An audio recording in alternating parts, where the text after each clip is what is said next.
היום כולם רוצים יותר, ואין דבר כזה מספיק לי. למה כולם עצובים? הם שנים כבר ישנים, הגיע הזמן להתעורר. וגם אני אחת כזאת, שלא הכל לשם שמיים. כשמדליקים את הנרות, לא מחזיקה את... Shalom, amados príncipes y princesas de Yahweh, con ustedes Elsa Rivera, desde el área metropolitana de Monterrey, bajo el ministerio profético Yahweh Elión. חשתי בסדר, אל תוותר גם אם אין לי תשובה, תאמר עליי. En la descripción del video encontrarás los enlaces de nuestro canal en Telegram, el enlace de Facebook, y de igual manera te invito a que te suscribas a nuestro canal alternativo en esta plataforma de YouTube llamado Naciones Unidas en Yeshua.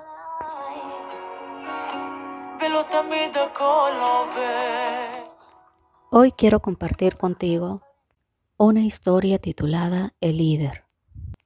Te pido que por favor vayamos al libro de Primera de Corintios capítulo 6, versículo 9 en adelante. Leo con reverencia en el nombre de Yeshua. Y dice así: ¿No sabéis que los injustos no heredarán el reino de Elohim? No erréis, ni los fornicarios, ni los idólatras, ni los adúlteros, ni los afeminados, ni los que se echan con varones, ni los ladrones, ni los avaros, ni los borrachos, ni los maldicientes, ni los estafadores heredarán el reino de Elohim. Amén. Hará alrededor de un par de años me tocó ministrar a una persona que viajó desde el sur de la República Mexicana hacia el norte con la única finalidad de recibir una ministración a través de una servidora. Y una vez que habíamos acordado la cita para la ministración, la persona voló desde el sur de México en un vuelo de aproximadamente 2.5 horas para llegar aquí al norte de México. Y una vez que me desplacé al lugar en donde la tal persona se encontraba, empecé a ministrarla. Y esta persona empezó a narrar una triste historia que a continuación te comparto. Una lamentable historia acerca de un líder eclesiástico nacional, de una denominación cristiana bastante popular en mi país, en mi nación y en otras naciones latinoamericanas. Un varón, un líder eclesiástico de esa famosa denominación cristiana que prácticamente tiene presencia en todos los estados o departamentos de la República Mexicana y que cuenta con varios millones de adeptos que son miembros de dicha denominación. Así que nos sentamos cómodamente en el comedor de la casa en donde la persona se encontraba y la fémina de aproximadamente unos 65 años de edad, con muchísima tristeza en su rostro, con resentimiento e inclusive amargura, empezó a narrar una triste historia de los insultos, del agravio, del ultraje y la ofensa de que había venido siendo víctima por largos años, a decir verdad, por décadas, por parte del líder eclesiástico nacional de dicha denominación cristiana. Yo empecé a escuchar la historia atentamente, mientras la dama, al recordar los trágicos sucesos, irrumpió en llanto. Su semblante cambió sobremanera. El solo hecho de recordar lo que había vivido durante casi toda su vida hizo prácticamente que su semblante cambiase drásticamente y se notaba un tanto molesta, resentida e impotente. «Yo era muy jovencita», exclamó la mujer. «No tenía ni 20 años cuando ingresé al Instituto Bíblico de dicha denominación. Me encontraba en mi primer amor con el Señor Y una vez que lo hube aceptado como mi salvador personal, decidí aplicar al Instituto Bíblico de dicha denominación, a la cual he pertenecido prácticamente durante toda mi vida, para prepararme y así a la postre poder servir al Señor en alguna área de las muchas iglesias con las que cuenta esta denominación eclesiástica. Y mientras me encontraba cursando mi primer año en el Instituto Bíblico de dicha denominación, en uno de esos eventos del aniversario de la iglesia, llegó a visitarnos el líder nacional.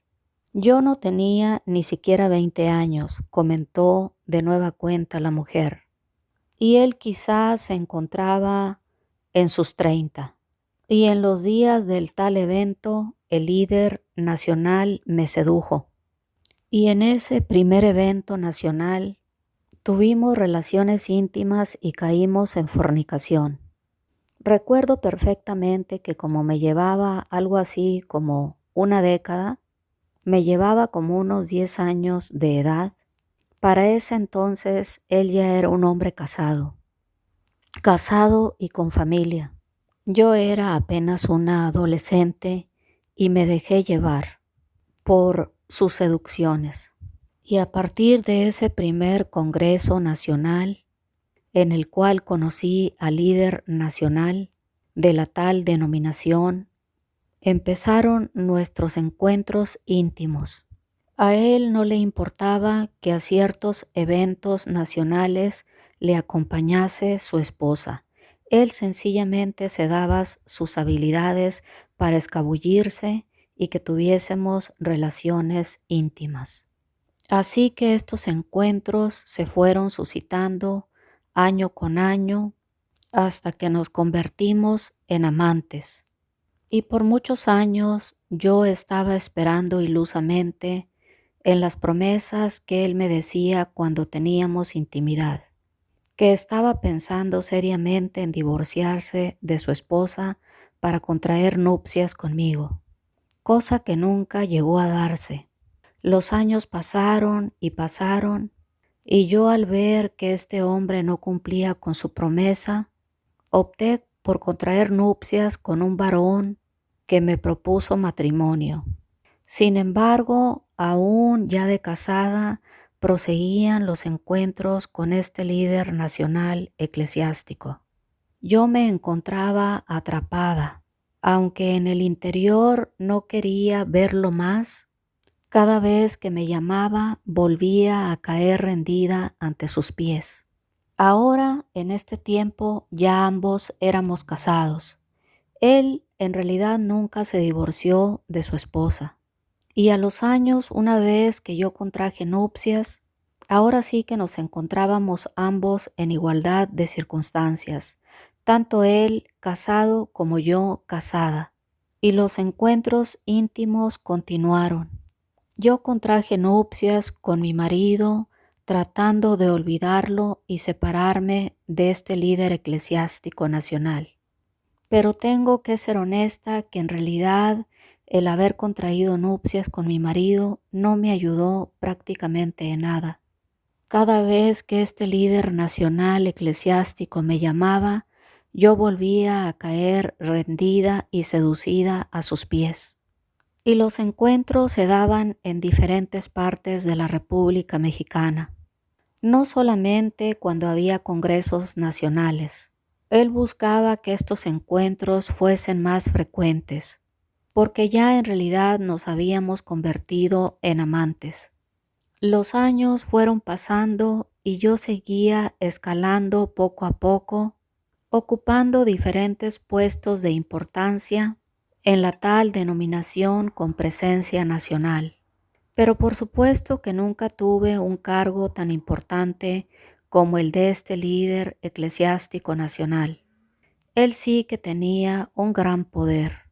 Y como sigue en su cargo, he de decir que sigue teniendo ese gran poder que le confiere y le otorga ser el líder eclesiástico nacional de dicha denominación. Y oh sorpresa, al pasar de los años, en uno de esos encuentros, en uno de esos congresos nacionales que se celebraban año con año en diferentes partes de la República Mexicana, escuché a un cierto pastor comentar acerca de nuestro líder nacional, mencionando que le constaba que este líder nacional prácticamente era un adúltero desatado, puesto que a él le constaba que este líder nacional tenía prácticamente una amante en cada estado o departamento de la República Mexicana. Y debo confesar que al escuchar al tal varón yo me sentí morir. Todos estos años y todas estas décadas, prácticamente desde mi juventud, porque él fue el primer varón en mi vida, siempre pensé ilusamente que yo era la única persona en su vida después de su señora esposa. Y en aquel momento, en aquel congreso, al enterarme que mi amante tenía una y otra amante, muchísimas amantes, prácticamente una o dos en cada estado de la República Mexicana, me sentí burlada, me sentí engañada, me sentí muy herida, muy lastimada. Así que con mucho énfasis e interés le pregunté al tal varón que estaba haciendo aquel comentario que si tenía pruebas de lo que él estaba hablando. Claro, mencionó el varón. ¿Cómo no voy a tener pruebas si yo he sido cómplice de sus ultrajes y de sus delitos? Prácticamente yo he venido a ser su compinche en todos estos años. Y hoy lo comento porque realmente el Señor me ha estado exhortando a dejar de estar ocultando los delitos de adulterio que este líder eclesiástico ha venido cometiendo a lo largo de los años. Por eso es que hoy lo expreso con tanta libertad, porque cada vez que este varón debía de verse con alguna de sus amantes, en su casa, con su esposa, con su familia, ponía de pretexto que teníamos que reunirnos él y yo en alguna parte de la República Mexicana para tratar asuntos del ministerio, de la iglesia, de la congregación y de la denominación a la cual pertenecemos. Él simplemente me llamaba para avisarme que volaría a tal estado de la República Mexicana para verse con sus o su amante en turno de aquel estado en particular, y que si llegaba a llamarme su esposa, yo tenía que decir que nos encontrábamos juntos. Y es que en algunas ocasiones volábamos juntos para no despertar sospechas. Y en muchas de las veces, obviamente, yo fui cómplice y testigo presencial y ocular de todas las atrocidades que este líder eclesiástico nacional cometía con muchas de las jovencitas que recién ingresaban a los institutos bíblicos ubicados en diferentes partes de la República Mexicana. Y la mujer me comentó que al escucharle hablar así sentía que su mundo se derrumbaba. Prosiguió comentando el cómplice del líder eclesiástico. Y tiene muy buen ojo nuestro líder nacional. Escoge prácticamente a puras jovencitas recién ingresadas a nuestros institutos bíblicos. Ese ha venido siendo su modus operandi a lo largo de las décadas. No es que vamos a visitar los institutos bíblicos porque él tenga interés alguno en ellos. Él más bien va a buscar año tras año a sus víctimas. Mayormente, como te menciono, jovencitas recién egresadas, jovencitas solteras. Y dado que es el presidente y el líder nacional del concilio de nuestra denominación, toda vez que alguna persona se ha atrevido a exhortarlo por el pecado de adulterio y de fornicación que ha venido cometiendo a lo largo de los años, él sencillamente ha levantado la mano y los ha corrido en el acto, No han sido muchos los pastores que lo han confrontado por este pecado. He de decirte que ha habido muy pocos valientes, y aunque todos conocemos su debilidad, y dados los antecedentes de los otros casos en los cuales algunos pastores se han atrevido a exhortarle y que han terminado fuera de nuestra institución y de nuestra denominación, el resto de los pastores, por así convenir a sus intereses, y aun que conocen la debilidad del líder nacional, y a sabiendas de que prácticamente toda su vida ha venido cometiendo adulterio y ha venido fornicando con muchas de las chicas jovencitas que recién ingresan al instituto bíblico, nadie se atreve a decir palabra alguna. Prácticamente todos los que nos encontramos aquí hemos estado solapando sus abusos. La mujer que se encontraba frente a mí aquí en el norte de México me expresó: me sentí morir al estar escuchando tales palabras. Oh Dios, exclamé, toda esta vida, toda mi vida he venido creyendo que yo era la única mujer en la vida de este líder eclesiástico nacional. Claro, después de su esposa. Toda mi vida estuve ilusamente pensando que este varón algún día se iba a divorciar de su esposa para casarse conmigo. Y ahora, a mis más de 60 años, me vengo a enterar que este varón tiene más de 30 o 40 amantes en los diferentes estados de la República Mexicana. Y amantes jovencitas. No como yo, exclamó la mujer. Se me fue mi vida, se me fue mi juventud. Me quedé esperando en su promesa, una promesa que nunca llegó. Y ahora, pasados mis 60 años, me vengo a enterar de la tal noticia. Sentí desfallecer. Me sentí muy avergonzada de estar escuchando al otro líder de nuestra denominación. Me sentí burlada. Fue una especie de sentimientos encontrados. Al instante también sentí mucha rabia, desesperación e impotencia. Por un momento quise correr a gritarle y a exhibirlo públicamente. Pero gracias a Dios que me contuve, y como pude regresé a mi casa, totalmente decepcionada, totalmente deshecha, y con mi corazón roto. Realmente no sabría decir qué tenía este hombre, que cada vez que me llamaba para tener esos encuentros sexuales, yo caía rendida y totalmente seducida a sus pies. Me avergüenza decirlo, pero tengo que confesar la realidad, exclamó la mujer. Y es que el líder que recién estaba contando el modus operandi del líder nacional de la tal denominación, me refiero a la denominación eclesiástica a la cual he pertenecido hasta hoy en día. Había sido el mismo modus operandi que este líder eclesiástico nacional utilizó conmigo muchas décadas atrás. Fue exactamente el mismo modus operandi.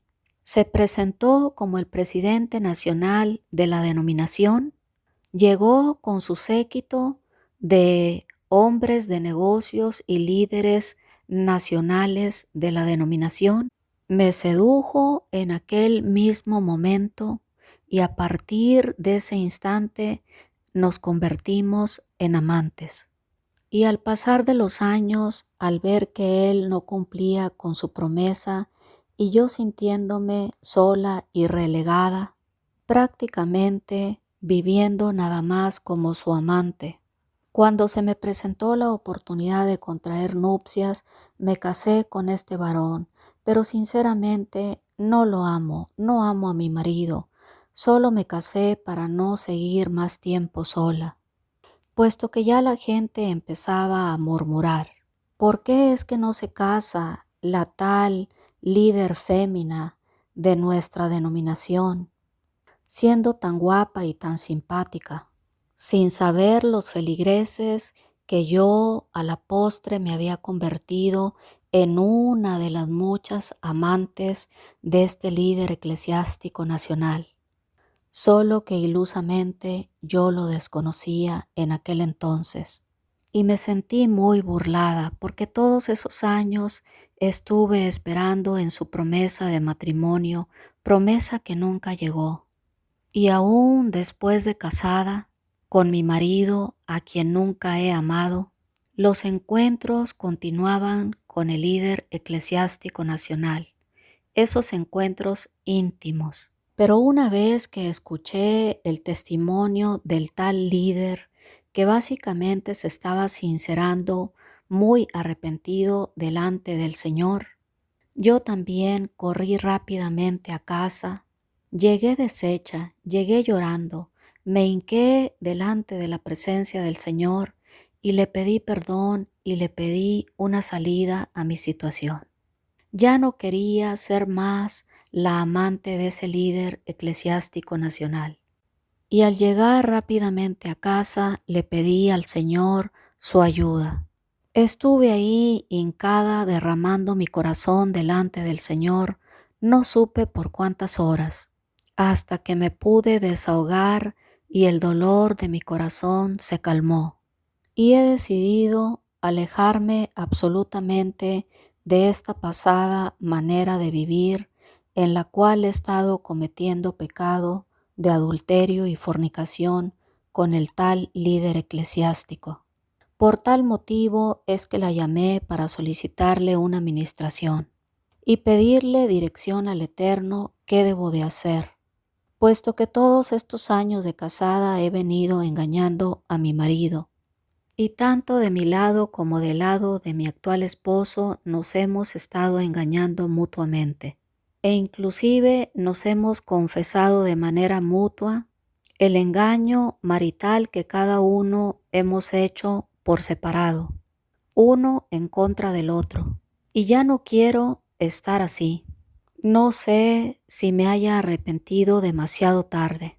El asunto es que ya no quiero seguir con este tipo de vida pecaminosa. Ya le confesé al Señor mi pecado y ya no quiero volver atrás. Estoy muy avergonzada de todo lo que he venido haciendo a lo largo de mi vida. Y qué ironía, ¿verdad?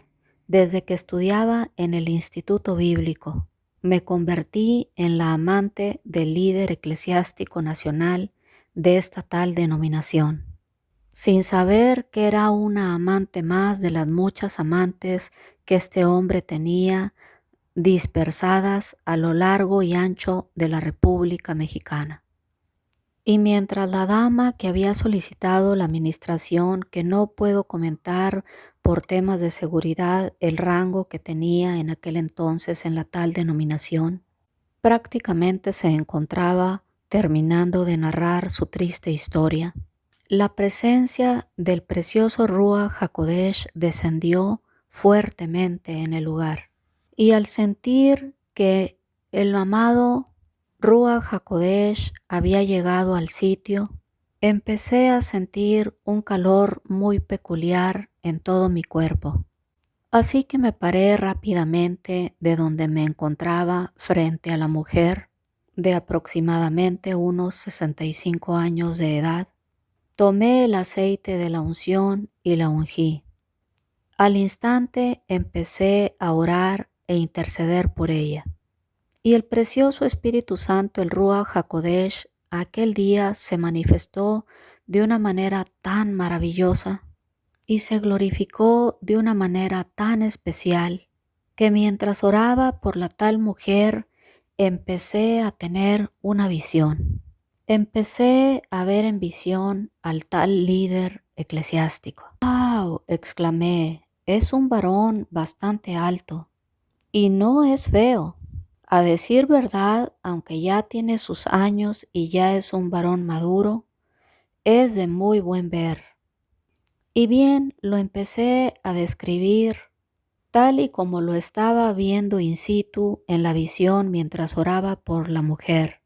Y una vez que terminé de darle todos los detalles físicos y fisionómicos, exclamé, y vaya, que es muy soberbio, es altivo y soberbio este varón.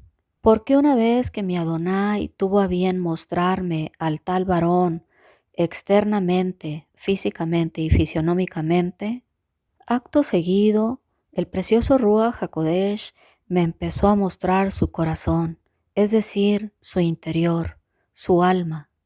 ¡Qué soberbio hombre! Expresé. ¡Qué altivo! Todos estos años ha venido pensando que no hay poder humano que lo pueda derribar. Y en realidad ha venido pensando bastante bien. Es correcto su pensamiento, tal y como dijo el otro líder y secuaz del líder eclesiástico principal. Me refiero al cómplice, al compinche, al que lo delató. No ha habido ni habrá poder humano que lo pueda derribar y que lo pueda erradicar de la posición en la que se encuentra el tal líder. Lo estoy viendo arriba de una plataforma. Es un seductor soberbio, es un seductor altivo y arrogante. Sabe muy bien cómo seducir a las damas desde el altar, desde el púlpito, desde la plataforma. Y como es el líder nacional, todas las damas de cualquier edad, diría yo, no solamente las jovencitas, sino también las damas casadas ya un poco más maduras, caen rendidas a sus pies. Y él no sabe desaprovechar oportunidad alguna. No le importa si las damas son casadas o solteras. No le interesa si las damas son jóvenes o maduras. Él sencillamente no desaprovecha oportunidad alguna para fornicar y adulterar. Pero claro que por supuesto que prefiere las jovencitas recién ingresadas al instituto bíblico de la tal denominación. Pero con tal de satisfacer sus apetitos sexuales, no le importa envolverse con mujeres inclusive ya más maduras, porque vuelvo y repito, él no deja pasar ninguna oportunidad y está habituado a seducir y a llevar cautivas a las mujercillas cargadas de pecados. Y ahora mientras él se encuentra entre que predicando y seduciendo a las damas ahí congregadas, ahora estoy viendo una mano potente, un puño cerrado que baja del cielo, y es el puño de mi Adonai, de mi Señor. Viene con gran fuerza y le propina un golpe al tal varón en la cara y lo derriba a una. Eso es lo que estoy viendo en visión. ¿Por qué es que el tal líder en su soberbia ha venido pensando y actuando muy astuta y sagazmente, y creyendo que ningún poder humano lo podrá derribar?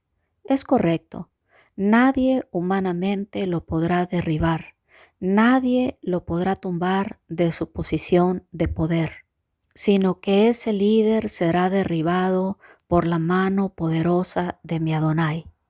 Porque en el tiempo perfecto de Yahweh Elión, este líder eclesiástico será derribado por la mano poderosa de Elohim y no podrá levantarse.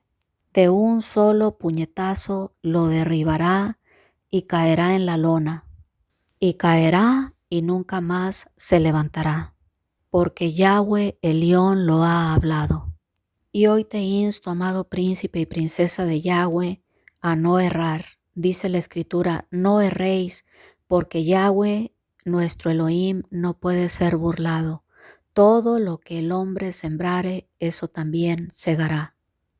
No erréis, dice la Escritura, porque ni los injustos, ni los fornicarios, ni los idólatras, ni los adúlteros, ni los afeminados, ni los que se echan con varones, ni los ladrones, ni los avaros, ni los borrachos, ni los maldicientes, ni los estafadores heredarán el reino de Elohim.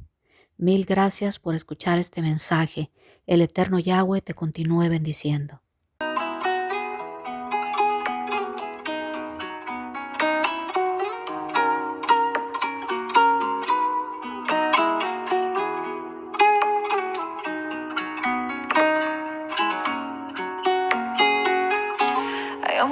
רוצים יותר, ואין דבר כזה מספיק לי. למה כולם עצובים? הם שנים כבר ישנים, הגיע הזמן להתעורר. וגם אני אחת כזאת, שלא הכל לשם שמיים. כשמדליקים את הנרות, לא מחזיקה את הדמעות, וזה בסדר לשחרר. כל הלילות שדיברתי איתך, כמה תפילות שלחשתי בסדר, אל